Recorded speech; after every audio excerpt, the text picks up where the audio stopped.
Bien, Madame, Messieurs, bonsoir et bienvenue à cette nouvelle série de soutenance.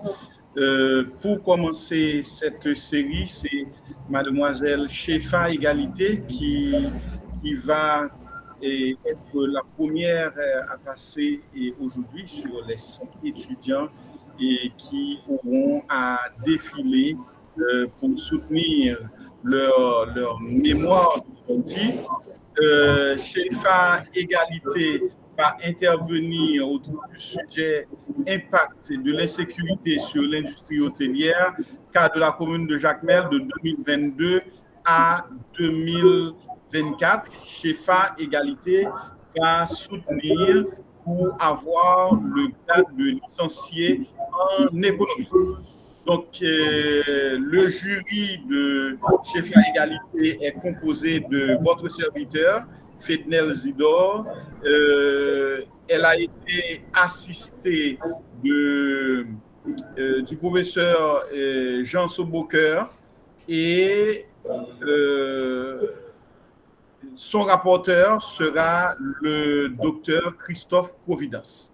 Donc, j'espère que Shefa est déjà prête. Donc, je vais t'accorder 10 minutes, Shefa, pour que tu nous résumes ton travail. Et c'est parti. Bonsoir à tous.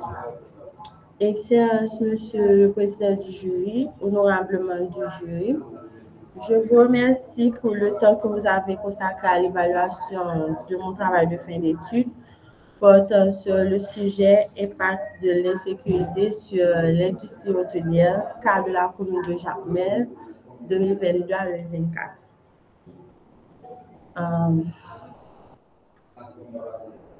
Jacmel est reconnu pour sa richesse culturelle, mais depuis 2022, la montée de l'insécurité a fragilisé les infrastructures touristiques et entraîné une baisse de fréquentation. Cette situation mérite une attention scientifique car elle menace l'équilibre économique local et la survie des établissements hôteliers, d'où la nécessité de cette étude. L'étude parle de cette problématique, comment l'insécurité affecte les performances et les perceptions des hôteliers à Jacmel. Pour y répondre, j'ai poursuivi un objectif général qui est d'analyser l'impact multidimensionnel de l'insécurité sur le développement hôtelier local, décliner un objectif spécifique qui sont identifier les formes d'insécurité perçues par les hôteliers et les touristes, évaluer les effets sur la fréquentation, les revenus et la gestion hôtelière, étudier les stratégies d'adaptation mises en œuvre. Nous avons synthétisé nos problématiques à travers deux questions de recherche. Dans quelle mesure l'insécurité a-t-elle impacté l'industrie hôtelière à Jacmel de 2022 à 2024? Quels sont les défis majeurs rencontrés par les hôteliers et quelles stratégies ont-ils mis en place pour s'adapter à ce contexte difficile? De là découle notre hypothèse. L'augmentation de l'insécurité de 2022 à 2024 a un impact significatif sur l'industrie hôtelière de Jacmel, se traduisant par une baisse de fréquentation, des pertes économiques et des adaptations stratégiques de la part des acteurs du secteur.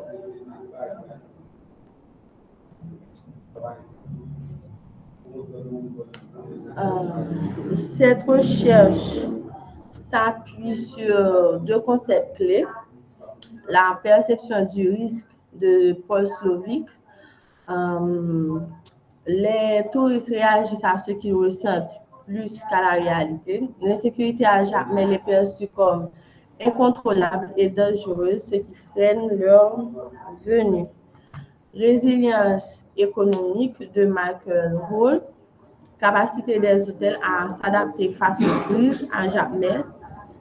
Certains établissements modifient leurs services ou ciblent de nouveaux clients pour survivre malgré l'insécurité. Ces deux notions permettent de comprendre à la fois la baisse de fréquentation et les stratégies locales de résistance.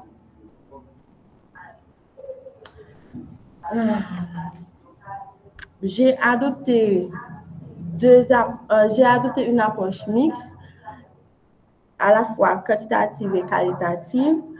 L'étude repose sur des questionnaires administrés à des hôteliers et des touristes, complétés par des entretiens semi-directifs. La période d'étude s'étend de 2022 à 2024. Cette méthode m'a permis de croiser les perceptions des différentes parties prenantes. Pour les résultats de l'enquête, pour les hôteliers ont signalé une baisse nette de la clientèle, des diversités au niveau des services, la réduction des prix, la diminution des effectifs et fermeture temporaire de certains établissements. Pour les touristes interrogés, il évoque le risque comme critère de choix important, une préférence pour des lieux qu'ils jugent sûrs, une réduction de la durée de séjour et une atteinte des formations rassurantes de la part des établissements.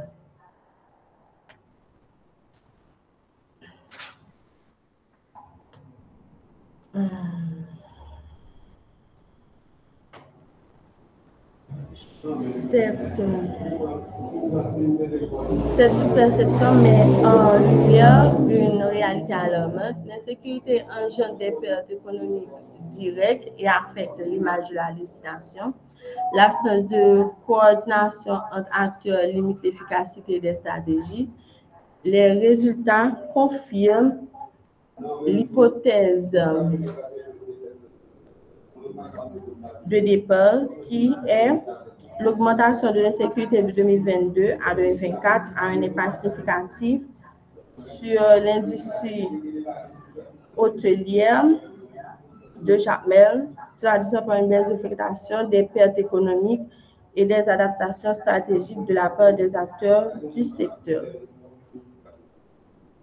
Comme toute recherche, ce travail s'est heurté à plusieurs contraintes que je tiens à mentionner. Sur le terrain, l'accès à certains hôteliers a été limité en raison de leur réticence à donner des informations.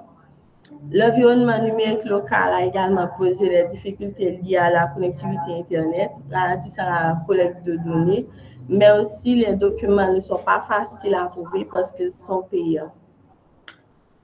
La disponibilité restreinte des touristes dans les périodes ciblées a réduit la taille de l'échantillon. Malgré cela, les données recueillies restent cohérentes et représentatives des grandes tendances observées. Pour cela, j'ai donc formulé 4 recommandations pour les différents responsables. Renforcement de la sécurité dans les zones touristiques, présence policière, partenaires publics-privés, sensibilisation, stratégie de relance du tourisme, communication positive, offre promotionnelle, diversification, soutien aux acteurs hôteliers, subvention, incitation fiscale, appui à la formation, amélioration de l'accessibilité des infrastructures, modernisation, accessibilité, partenariats internationaux. L'insécurité, pour conclure, l'insécurité constitue un frein majeur au développement touristique de Jacmel. Merci pour votre attention. Je suis maintenant à votre disposition pour toute question.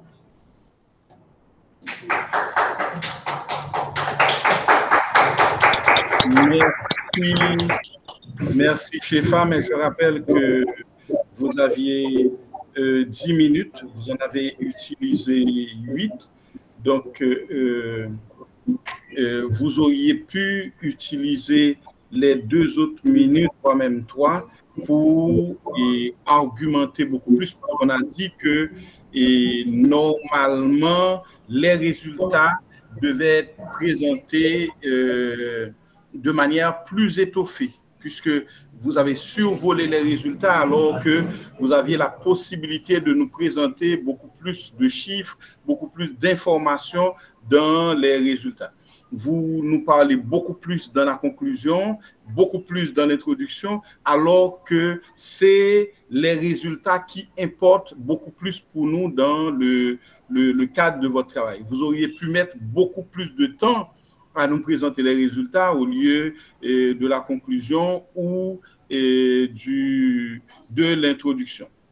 Voilà toutes mes félicitations pour votre présentation. Et puis, je vous demande d'avoir beaucoup plus de confiance en vous. Et puisque vous faites une présentation, vous savez ce que vous faites, eh bien, ayez beaucoup plus de confiance en vous. C'est important. Et là, maintenant, je passe la parole au rapporteur, le docteur Christophe Providence, qui va questionner en quelque sorte votre travail. Merci, Monsieur le Président, pour m'avoir accordé la parole. Et je salue mon collègue, membre du jury, le collègue Jean Saubeaucoeur, pour vraiment le remercier pour sa collaboration, son encadrement. Je salue et félicite Cheifa pour son travail, déjà, puisqu'elle fait partie des produits, hein, c'est vraiment un pur produit de l'IUS, puisque ça lui fait très exactement bientôt 4 ans à l'IUS, pas un an de plus. Hein? Et donc, normalement, c'est la preuve qu'on peut faire une licence en 4 ans. On pourrait même le faire en 3 ans, hein, à l'IUS, mais bon, ça ne dépend pas de nous, puisque c'est la législation qu'il faudra toujours respecter. Mais pour nous, nous sommes prêts à vraiment faire en sorte que, comme ça se passe ailleurs, dans les pays bien organisés, qu'au moins on puisse exécuter cette commande-là, une licence, en 3 ans. Alors, Cheifa a tenté, et c'est ça qui me fait un peu de peine, tenter de respecter le canevas. Hein? Bon, elle me regarde avec des yeux comme pas possible, mais bon. Alors, déjà, la page de couverture, oui, on peut dire qu'elle a respecté cette page de couverture, c'est vrai. Mais il y a autre chose. C'est pour ça qu'on dit de la loi, quand on est coupable d'un, je ne sais pas moi, d'un article, en tout cas, on a péché contre, comment il dit ça encore, mon Dieu, c'est qu'on va finir par être condamné par la loi finalement. Bon, on verra ça dans les détails, mais on se rappelle que je vais surtout prendre 2 angles d'analyse. Voilà, d'abord la forme et par la suite, on s'attaquera au fond. D'abord, sur la forme, on a dit qu'il y a une page de couverture selon les normes de l'IUS. Il y a, si vous voulez, des éléments toujours du canevas, des remerciements et dédicaces. Il y a effectivement la liste des figures, un résumé, etc. C'est très bien. Donc, jusque-là, globalement, on peut dire que Cheifa a vraiment bien voulu appliquer les règles, hein, en respectant, voilà. La pagination également respecte les normes. Hein, donc ça, c'est une bonne nouvelle pour elle. Hein. OK. Maintenant, il y a quand même quelques décalages chez IFA. C'est pour ça que j'avais dit, il faut faire attention quand on doit respecter les règles, il faut aussi aller jusqu'au bout. Hein. Il y a des interlignes irréguliers, il y a un problème au niveau des titres chez IFA parce qu'on avait clairement dit les titres génériques servent à enseigner. Par exemple, quand je faisais le cours de méthodologie, je parlais de cadre théorique, mais ce n'est pas un titre à mettre dans un mémoire. Attention, parce que le titre doit évoquer un contenu. Ça veut dire que ce qu'on annonce là, c'est ce qui doit être développé. Hein? Alors que, malheureusement, c'est pour ça que je dis à Sheifa qu'elle a fait l'effort, mais elle se trouve vraiment dans une situation difficile. Par exemple, chapitre 1, page 4, cadre théorique et conceptuel. On n'a jamais dit qu'on peut, sinon ça aurait été un titre générique, passe-partout. Hein? C'est comme pour ceux qui aiment le football, partenaire démarqué. Finalement, ça aurait été un joueur et un super joueur qui serait présent, hein, dans toutes les équipes, qui jouerait pour toutes les équipes. Puisque quand on dit partenaire démarqué, c'est quelqu'un, c'est un joueur. Donc, ça peut être Christophe, ça peut être Jean Sobocoeur, etc. En réalité, il faut nommer la personne. Donc, il faut revoir tes titres. C'est important parce que les titres doivent vraiment traduire les contenus. Il y a un problème de hiérarchie également dans les titres. Par exemple, on a titre 1. Alors, je reste sur le premier chapitre, mais c'est valable pour les autres chapitres. Hein? Donc, je fais pas, on ne va pas passer notre temps uniquement sur la partie de mise en forme. D'accord? Premièrement, le titre du chapitre, c'est cadre théorique conceptuel. Section 1, cadre conceptuel. Encore une fois, ça ne renvoie à rien. Grand point 1, définition des concepts clés. Et puis, un titre, insécurité, etc., et industrie, etc., etc. On ne peut pas présenter un travail de cette manière-là. D'accord? On ne peut pas. Donc, il faut de vrais titres et il faut vraiment une analyse, hein, par rapport à ce qu'on veut présenter.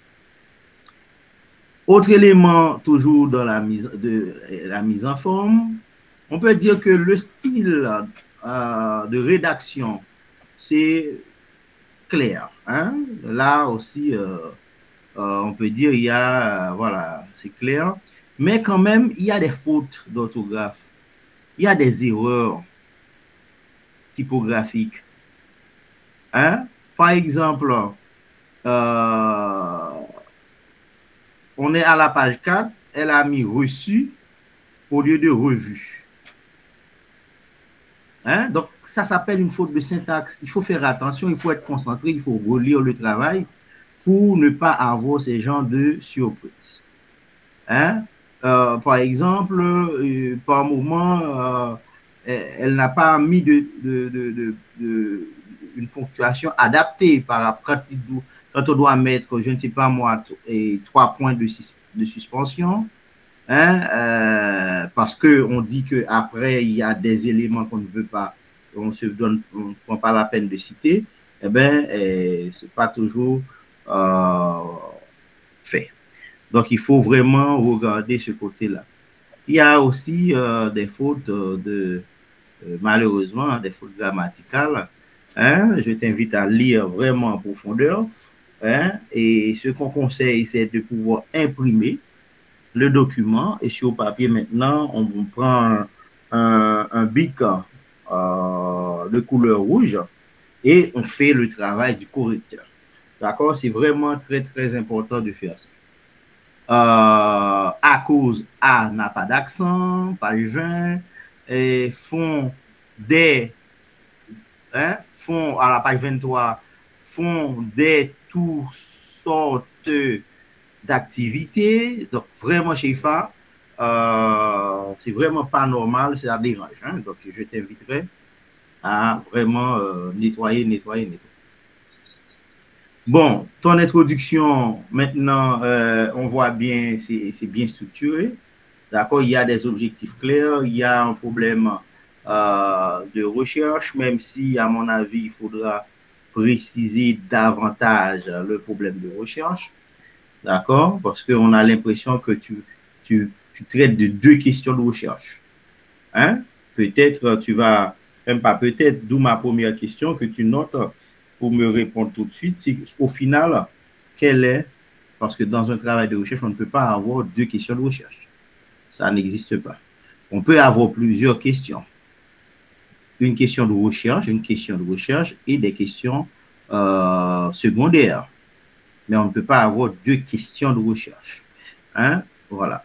Alors, même dans une thèse de doctorat, hein, on ne répond pas à deux questions de recherche. Donc, pour l'introduction, je trouve que ça va. Tu as respecté les normes.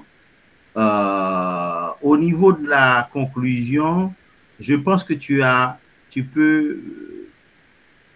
intérêt à approfondir, à élaborer un peu plus sur les résultats, hein, parce que c'est vite fait, hein, ta conclusion, hein, mais tu aurais pu, parce que pour vraiment atteindre l'équilibre, hein, tu aurais pu vraiment développer, présenter, rappeler surtout les principaux résultats. Hein? Donc, je t'inviterai à le faire. Et il faut éviter les répétitions, hein, dans le texte. Hein? Vraiment, ça encore, c'est la lecture qui doit te permettre, une lecture attentive qui doit te permettre de vraiment améliorer les choses. Hein? On a l'impression que c'est la même chose que tu dis à la fois dans l'hypothèse et tes objectifs de recherche. Donc, je t'invite à penser à on est à la page 2, hein, pour objectifs et hypothèse de recherche. Tandis que dans la conclusion, tu as repris exactement, parce que exactement avec la même formulation, les choses. Or, la conclusion, comme on dit, on rappelle les éléments fondamentaux. C'est pas comme quoi on va copier dans l'introduction ce qu'on avait mis et remettre dans la conclusion. Donc, tu nous as donné cette impression-là. Attention, je t'invite à corriger cet aspect-là. Au niveau de la bibliographie et les annexes, pour terminer avec la partie forme, il y a une bibliographie, hein, pertinente, je trouve que c'est pertinente, qui mobilise des ressources académiques connues. Hein, et tu as bien fait dans ta présentation de citer ces auteurs-là. Je trouve que c'est très intéressant. Les annexes également sont bien intégrées. D'accord? Ça, c'est vraiment important. Il faut toujours faire des renvois dans le texte. Par exemple, quand on met des choses en annexe, il faut, et je parle pour tout le monde, il faut toujours dire, par exemple, oui, les femmes ont tendance à nanana, hein, et voir tel tableau en annexe. Un exemple, si on ne veut pas répéter plein de choses. Alors, la bibliographie, comme on dit, je trouve que c'est intéressant, mais il y a quand même quelques erreurs de forme. Et je t'inviterai vraiment à faire attention, parce que quand on applique, et c'est pour ça qu'on dit, si on a péché contre un article, on sera condamné en tout cas, on sera condamné, quoi, hein, et toujours par là. Donc, voilà pourquoi, donc dans la Bible, on parle de commandement. Hein. Si on a péché contre un commandement, on sera vraiment condamné par la loi. Alors, par exemple, c'est beaucoup de légèreté, mais que tu pourras corriger très rapidement. Il y a, je ne sais pas pourquoi tu as mis le texte de Kanda Kouli en lettres capitales, d'accord? The relationships et among. C'est pas normal. On ne peut pas agresser le lecteur de cette manière-là. Hein? Donc, c'est vrai que ta bibliographie, voilà, il y a cette volonté de respecter les normes, mais il faut aller jusqu'au bout, hein? Pas de légèreté. Hein? Sur le plan de la recherche, il faut vraiment éviter des légèretés. Et puis, il y a, j'ai l'impression, en tout cas, par moment, tu respectes les normes. Par exemple, dans le style à part, on ne peut pas mettre, par exemple, volume entre parenthèses. Je ne sais pas d'où tu sors ça. Hein? Et étude, par exemple, le texte de Saint-Fleur, tu mets par exemple volume 48 entre parenthèses, études. Donc, cette référence-là n'est pas complète. Certes, il y a des références qui sont intéressantes, pertinentes, mais elles ne sont pas complètes. Il y a beaucoup même qui ne sont pas complètes. Donc, je t'inviterai à revoir cette partie-là, hein, complètement à fond pour respecter le canevas de l'IS et le style qu'on a arrêté au niveau du conseil académique, qui est le style APA, épié en anglais. Sur le plan du fond, pour ne pas être trop long, on a parlé de la problématique qui semble être intéressante et pertinente. Pourquoi? Parce que ça traite de sujets, hein, d'actualité, hein, parce qu'aujourd'hui, à cause de l'insécurité, les sites touristiques sont très peu visités, etc., etc. Donc, il y a très peu de touristes, pour ne pas dire qu'il n'y en a pas du tout, hein, etc. Donc, c'est une grande problématique, hein, pour une branche de l'économie, une branche considérée par plus d'un comme étant vraiment le secteur qui pourrait jouer le rôle de poumon économique. Hein? Bon. Alors, Jacmel en particulier, ce choix de site est très important également parce que Jacmel est réputé, et puis avec une grande potentialité, hein, en matière de tourisme. Ce que je t'invite toutefois à faire, c'est d'éviter la confusion. Hein. Il faut éviter la confusion entre la perception du risque et l'insécurité réelle. D'accord? Tu m'as donné cette impression-là en te lisant. Hein? Il n'y a pas, et donc je peux te faire la deuxième question que tu répondras tout à l'heure, à laquelle tu répondras tout à l'heure. Quelle est la différence que toi-même tu fais entre perception du risque et insécurité réelle? D'accord? Et peut-être, grâce à ta réponse, tu vas pouvoir corriger ou préciser les choses dans ton document. Le cadre d'analyse et la revue de littérature, là encore, tu as mobilisé des concepts, hein, des concepts intéressants, hein, et vraiment bien introduits, hein, insécurité, perception du risque, résilience hôtelière, oui. Il y a une bonne tentative d'articulation entre, d'articuler les théories, hein, Slovic, Ferraro et Lagrange. Je trouve que c'est un très bon effort, hein, pour une étudiante en licence, hein, et Tarlo également, je trouve que c'est vraiment une bonne tentative.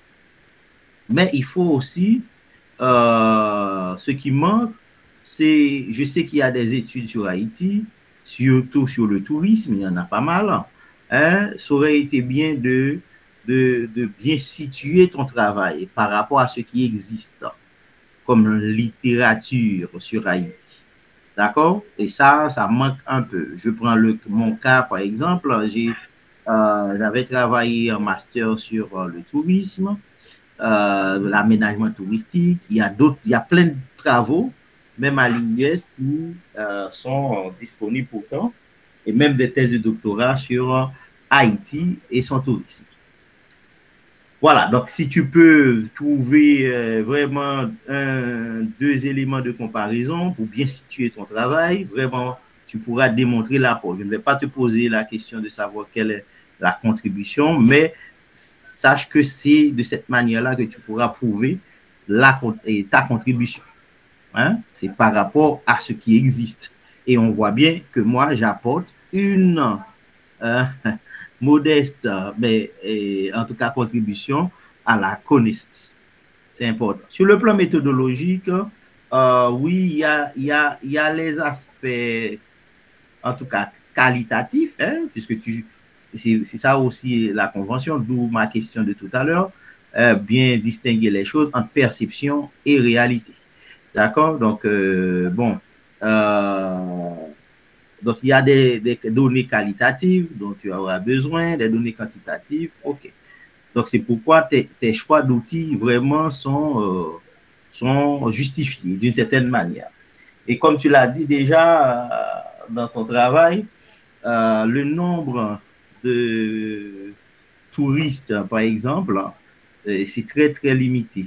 10 touristes, je pense que tu aurais dû aller plus loin. Et puis, il ne faut pas oublier, on parle de à la fois touristes au niveau international et touristes au niveau local.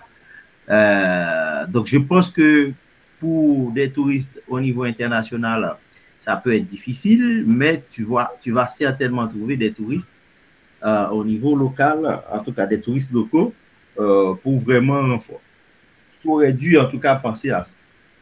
Donc, il n'y a pas de précision sur les outils d'analyse statistique que tu as utilisés. Hein? Est-ce que tu peux nous dire, même si tu as dit, tu as utilisé un logiciel, SPSS, mais c'est un outil. Pardon. C'est un logiciel, mais tu n'as pas dit quel genre de test, qu'est-ce que tu as fait, est-ce que tu en as fait.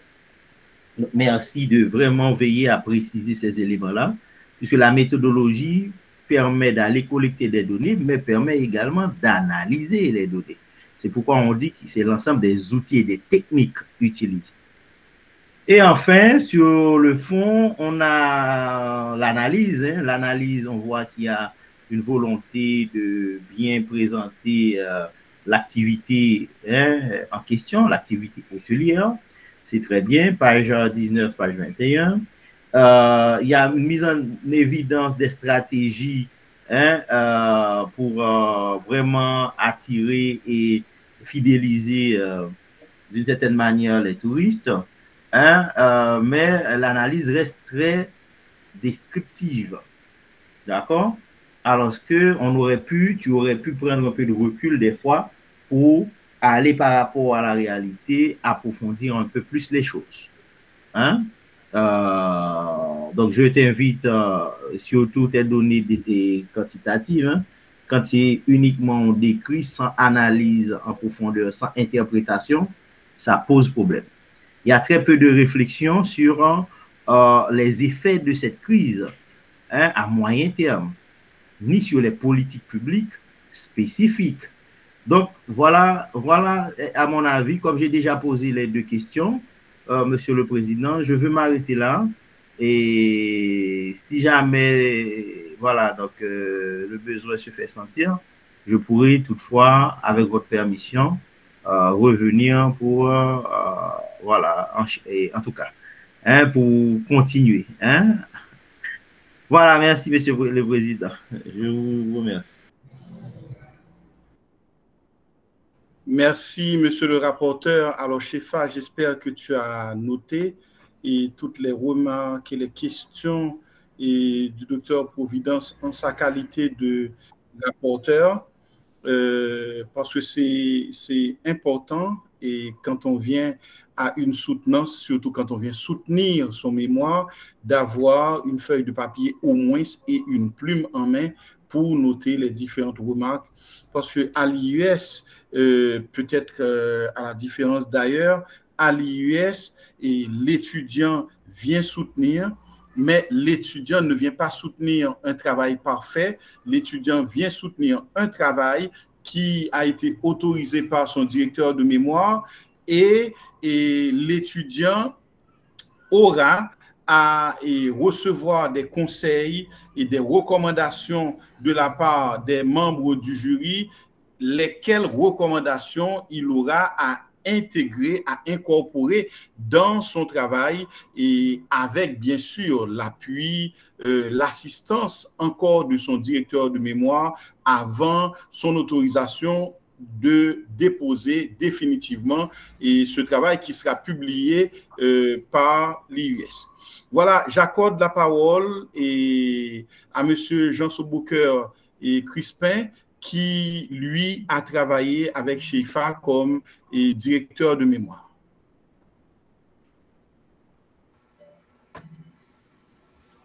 Merci, Monsieur le Président du jury. Je salue également mon ami Christophe Providence, qui a fait un travail, je dirais, très sérieux en examinant le mémoire de mademoiselle Égalité. Donc, j'ai eu le plaisir d'accompagner Mademoiselle Égalité dans la rédaction de son travail de sortie. C'est un sujet que j'ai trouvé intéressant, donc qui m'avait attiré. D'ailleurs, c'est la raison pour laquelle j'avais demandé à M. Célimène de me permettre de diriger ce travail. Donc, comme vous le saviez, c'est un sujet d'actualité.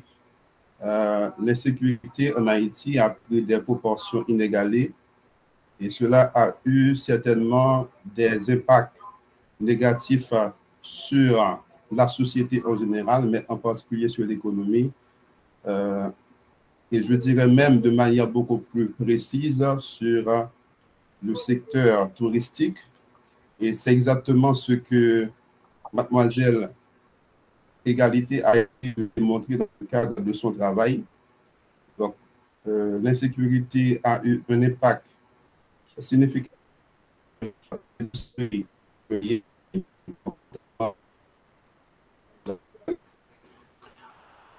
Elle a surtout essayé de mettre en lumière les stratégies d'adaptation, puisque c'est un mémoire de licence en économie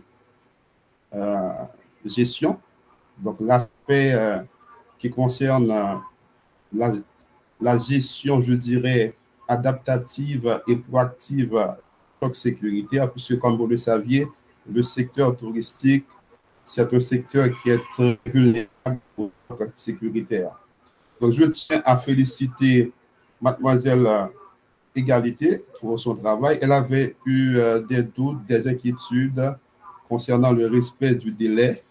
Je l'ai motivée. Bon, heureusement, elle s'est laissée motiver, encourager jusqu'à ce qu'elle termine le travail, même si le délai était un peu corsé pour elle. Elle a soumis un travail certainement imparfait, comme l'a dit le président.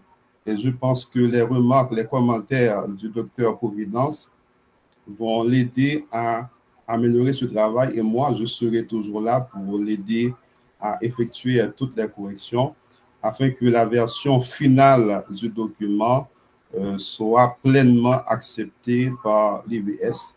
Donc, c'était vraiment un grand plaisir et je serai toujours là pour t'aider, Mademoiselle Égalité. Merci beaucoup. Merci, professeur Soboker, et pour vos remarques. Alors, Chifa, là maintenant, je vais passer la parole pour que tu puisses répondre aux questions et du docteur Providence particulièrement et à ses remarques.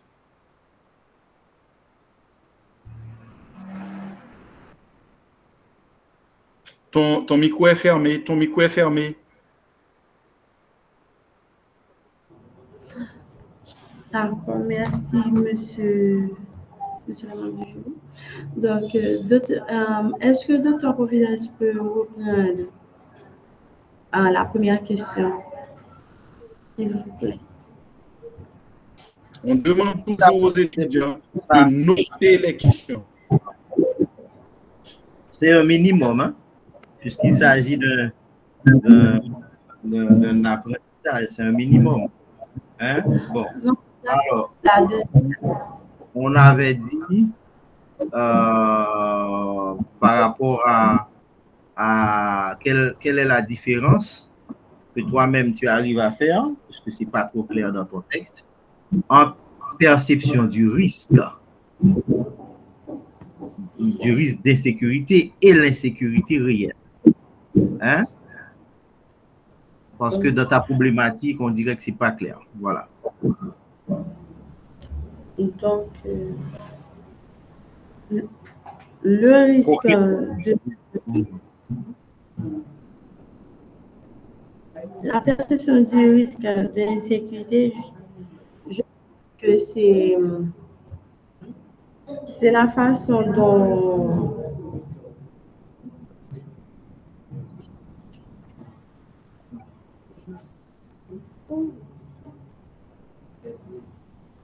C'est la façon dont les étrangers perçoivent, évaluent un danger en fonction de ce qu'ils ont lu dans un article. Je peux prendre l'exemple pour le cas d'Haïti concernant la sécurité. Donc, si un touriste lit un article à propos de Port-au-Prince, on dit qu'il y a un taux de kidnapping élevé, donc il va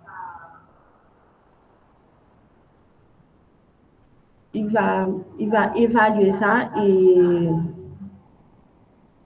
et prendre une décision s'il va venir faire du tourisme en Haïti ou pas. Alors que l'insécurité réelle, elle peut être, ce sont des données qui peuvent être prouvées par des données empiriques comme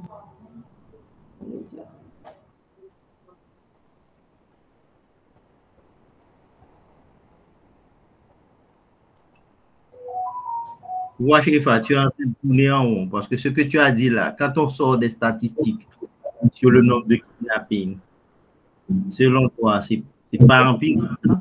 Ce ne sont pas des données? Donc, il faut préciser tout ça dans ton travail. Je t'inviterai à faire attention. Parce que c'est comme quelqu'un qui prétend que, par exemple, aller en Haïti, bon, ok. Et puis, mais si j'arrive à Jacmel, eh ben, je suis tranquille, je serai tranquille. D'accord? Personne n'a une perception de l'insécurité donnée. D'accord? Ça veut dire que la personne se sent en sécurité pour arriver à Jacmel, mais sur Port-au-Prince, il y a pas forcément que la personne aurait été agressée, hein, mais la personne ne se sent pas en sécurité, tu vois? Une perception. D'accord? Alors que l'insécurité réelle, ça prend en compte des statistiques, hein, dont tu parlais à l'instant. Disons qu'on parle de kidnapping, il y a tel taux, etc., où la personne aurait été victime. Hein? À ce moment-là, on parle de sécurité réelle. OK, il faut vraiment clarifier ça dans ton travail.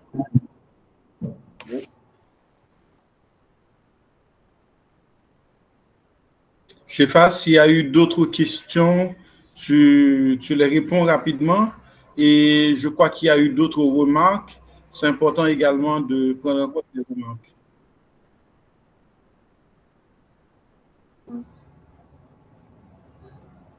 C'est au niveau de la question de recherche, je pense.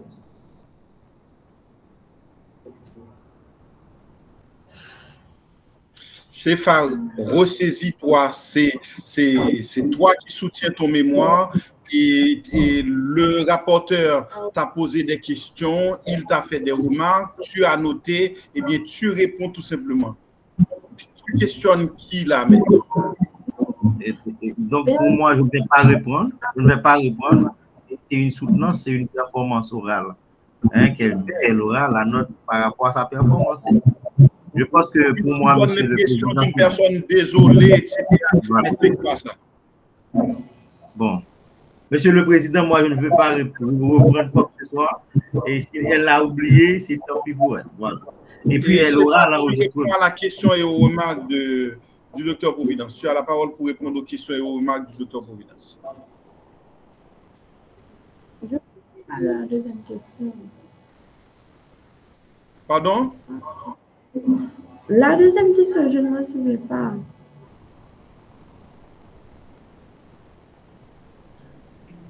Docteur Providence, voudriez-vous répondre Non, pas du tout. Moi non plus, je ne me souviens pas. Voilà. Je n'ai aucun. Voilà. Je ne me souviens de rien. Je suis comme Shefa. D'accord, Shefa. Là, maintenant, tu retournes sur les remarques et bon, tout ce que tu te rappelles. Mais je te rappelle, tu es dans une soutenance. Cette posture de zombie que tu donnes, cette posture d'une personne désolée, c'est pas normal. Tu sais ce que tu viens faire, tu viens et soutenir ton mémoire, tu sais ce que tu veux faire, et bien tu te tiens et tu le fais. Merci.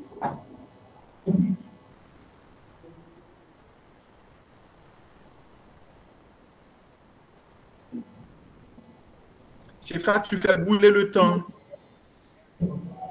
Non, je Tu ne te souviens de rien de ce qui a été dit?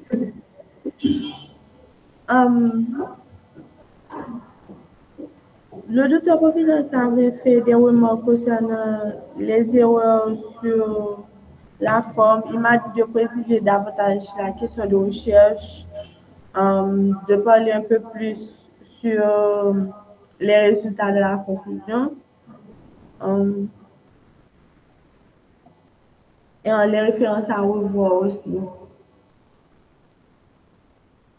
Donc, je ne me souviens pas de la vidéo. Et tu vas faire quoi? Non, je vais faire en sorte de corriger tout cela. D'accord. Merci beaucoup, Shefa. Merci beaucoup, Docteur Providence. Je ne sais pas si vous avez quelque chose d'autre à ajouter. Non, ça va pour moi. J'espère qu'elle va revenir sur l'enregistrement pour vraiment corriger son travail, parce que sinon, ça ne va pas être accepté. Hein. Voilà, merci. Merci, et professeur Soboker, et vous avez la parole. Merci, Monsieur le Président. Je pense que l'élément clé qu'il faut prendre en compte, Mademoiselle Égalité, il a été demandé de préciser la question de recherche à laquelle tu essaies de répondre dans le cadre de ce travail de recherche, puisqu'il y a eu d'autres questions que tu as posées. Donc, ce n'était pas clair. Donc, il faut clarifier cela pour les membres du jury. Quelle est la question de recherche à laquelle tu essaies de répondre dans le cadre de ce travail de recherche?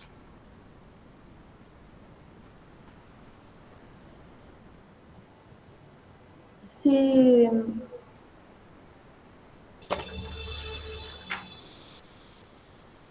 quels sont les...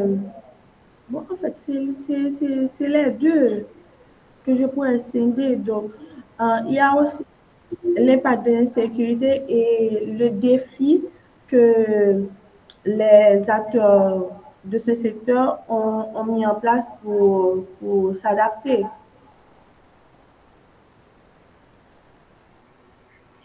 Normalement, il y a une question principale, une ou plusieurs questions secondaires. Donc, quelle est la question principale? Dans quelle mesure l'insécurité a-t-elle impacté l'industrie hôtelière à Jacmel de 2022 à 2024? D'accord, tout simplement, c'est ce qu'il fallait répondre. Et c'est assez souvent, les étudiants se mettent dans une posture, dans une situation très difficile, alors qu'il n'en a pas lieu. Et pourquoi vous mettez dans une situation difficile, vous vous traumatisez, alors que vous êtes face à des gens que vous connaissez, vous êtes face à des gens qui simplement vous parlent, et vous vous apprêtez à courir, etc. Je me demande vraiment pourquoi était-ce nécessaire de faire tout ça. Voilà, merci beaucoup. Alors, merci Stéphane, et toutes mes félicitations pour votre présentation et pour votre travail de manière globale. Et je vous inviterai à prendre en compte toutes les remarques du rapporteur particulièrement, et à travailler avec votre directeur de mémoire et pour le corriger le plus rapidement possible. Encore une fois, et félicitations à toi, Shefa, et bonne route, mais il faudra pour une prochaine fois, peut-être pour une prochaine soutenance, et te concentrer. Tu te dis, je viens soutenir, eh bien, je soutiens mon mémoire. C'est pas que tu viens mourir, tu viens te tuer, je veux même dire te mourir, non. Et tu viens soutenir un mémoire, tu le fais tout simplement. D'accord. Encore une fois, alors le directeur demande la parole très rapidement, 30 secondes. Ok, merci, monsieur le président. Alors, mademoiselle Égalité a un problème psychologique, je dirais, bon plutôt émotionnel, parce qu'elle a eu ce même problème à la date de remise de son travail. Elle était très stressée, elle a beaucoup pleuré. Donc, je pense qu'elle a un petit problème qu'elle doit gérer sur le plan émotionnel. Donc, je pense qu'il faut peut-être un accompagnement psychologique. Donc, c'est une personne qui est très émotive. Donc, peut-être qu'il faut l'accompagner en ce sens-là. Bon, j'espère bien. Et sa mère, c'est une infirmière très compétente et responsable d'université également. Elle saura comment aider Cheifa. Elle est en ligne et j'espère bien qu'elle appuiera Cheifa et pour pouvoir alors dans la continuité, puisque je ne veux pas dire souhaiter, et je crois que Cheifa va continuer. Voilà. Et toutes mes félicitations encore une fois, Cheifa, et continuation. Merci. Ainsi prend fin cette soutenance. Je vais céder la parole au prochain président pour la deuxième soutenance.